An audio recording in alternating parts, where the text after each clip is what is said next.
اللہ تبارک و تعالیٰ کے قانون سے جب لوگ ٹکراتے ہیں پھر پاش پاش ہو جاتے ہیں، وقت گزرا، ٹائم یزید کا آیا، وقت گزرا تو ٹائم عبید اللہ ابن زیاد کا آیا، ٹائم شمر کا آیا۔ 1450 سال گزرنے کے بعد اس ہزاروں کے مجمع میں سے ایک ایک بچے کو حدیث یاد ہے کہ حسن اور حسین جنتی جوانوں کے سردار ہیں۔ بتاؤ یزید کو نہیں آتی تھی؟ شمر کو نہیں پتا تھا؟ کلمہ تو پڑھتے تھے نا یہ؟ عبید اللہ ابن زیاد کو نہیں پتا تھا؟ نبی پاک علیہ السلام کے کندھوں پر حسنین رہے، ان سب کو پتا نہیں تھا؟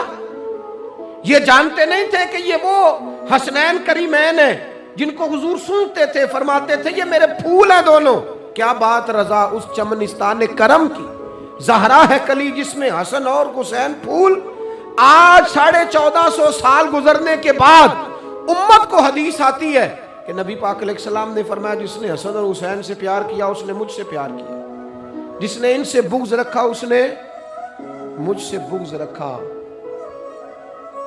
کلمہ پڑھتے تھے، مسلمان کہلاتے تھے۔ 10 محرم کو جمعے کا دن تھا، امام حسین امامہ باندھ کے گھوڑے پر بیٹھ کر خطبہ دینے لگے تو ایک شخص اندر سے بول کے کہنے لگا حسین تقریر لمبی نہ کر، ہمارا جمعہ لیٹ ہو رہا ہے۔ بلے و نمازیوں، سامنے وہ شخصیت کھڑی ہے جس پر ابھی درود پڑھیں گے نماز میں، اللہم صلی علی محمد وعلا،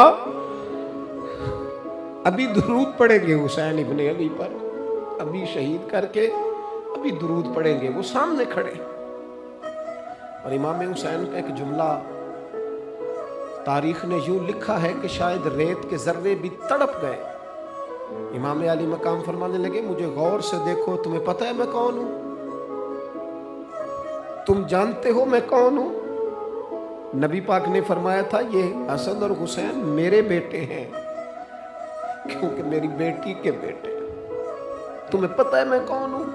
سامنے امام حسین کھڑے، فرمایا مجھے جانتے ہو؟ اور امام علی مقام فرمانے لگے میں تمہارے نبی کا نواسا ہوں، اور آج کے بعد تمہیں کسی نبی کا کوئی نواسا نہیں ملے گا، کیونکہ نبی پاک آخری نبی ہے، اور جب حضور کے بعد کوئی نبی نہیں آئے گا تو کسی نبی کی اولاد کیسے ہوگی؟ تمہیں آج کے بعد کسی نبی کے نواسے کی زیارت نہیں ملے گی۔ میں کیسے آپ سے یہ بات آپ کو عرض کروں کہ سامنے حسین ابن علی بھی ہوں تو لوگ نفس کی خواہشیں پوری کرتے ہیں، لوگ اپنی کرسیاں پکی کرتے ہیں، لوگ گورنریاں پکی کرتے رہے، لوگ گڈ بک میں جانے کے لیے ایک دوسرے کو شاباشیاں دیتے رہے، جشن ہوتا رہا۔ سب سے پہلے ایک شخص نے امام حسین کا قافلہ روکا تھا، اس کا نام حور بن یزید تھا، سب سے پہلے اس نے روکا تھا۔ وہ ایک لشکر کا سپہ سالار تھا۔ جب امام حسین رضی اللہ تعالیٰ عنہ نے خطبہ پڑھا نا تو حور یزیدی فوج میں تھا، واپس گیا اور عبید اللہ ابن زیاد سے جا کے کہنے لگا، یا جو بھی وہاں لوگ موجود تھے یزیدی فوج کے، ان سے کہنے لگا تم نے تو کہا تھا کہ صرف راستہ روکنا ہے،